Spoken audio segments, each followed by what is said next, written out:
we have a solid Christian governor who was one of the most conservative governors in the United States. And I just love the guy, and it's a pleasure working for him. And with that said, you don't want to hear me. So it's my greatest honor to introduce to you my friend, my governor, my commander-in-chief, Governor Rick Perry.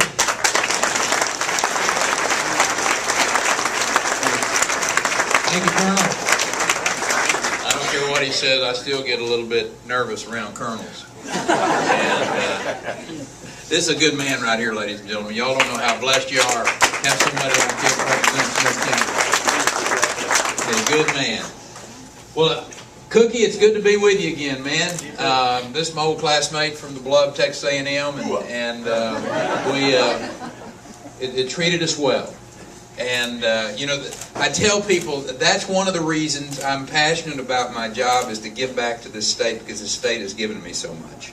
And the reason that it has given so much is because it has been a place that respected freedom and respected liberty. When you go back through the years and you think about Texas, and you think about this great foundation and our history and how we got here, and, you know, I was telling somebody the other day that I probably couldn't get every governor to stand up and admit publicly that they'd like to be a Texan.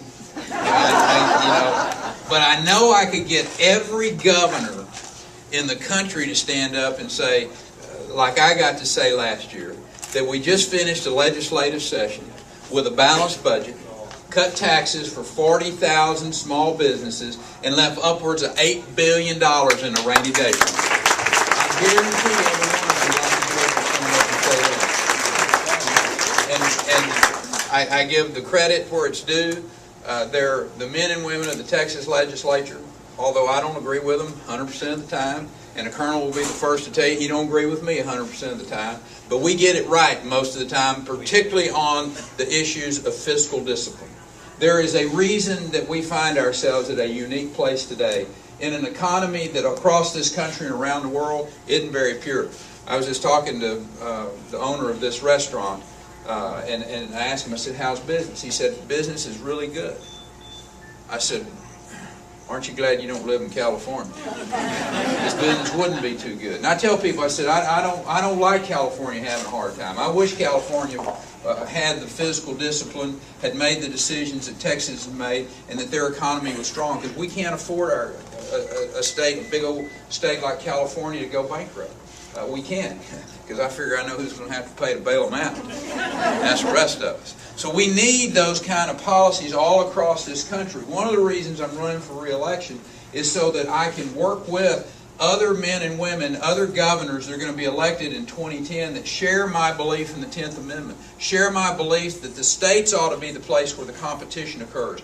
That is the way this country was set up. The 10th Amendment is really pretty simple. You don't have to be a constitutional scholar to understand this. It basically says that the states created the federal government to be their agents, not the other way around. The federal government is supposed to be listening to the us. And the states should be competing against each other. I mean, if somebody's got a good idea, and frankly, I don't care if it's from Oklahoma or from Ohio or wherever, if they've got a good idea and it looks like it would work and help Texans and make us be competitive, then I don't mind taking that idea and implementing it. I'll give you a good example. In 2003, we passed the most sweeping tort reform in the nation. Well, I mean, Wall Street Journal called Texas a litigation hellhole. That was their words. That's what they called Texas back in the 80s and the 90s.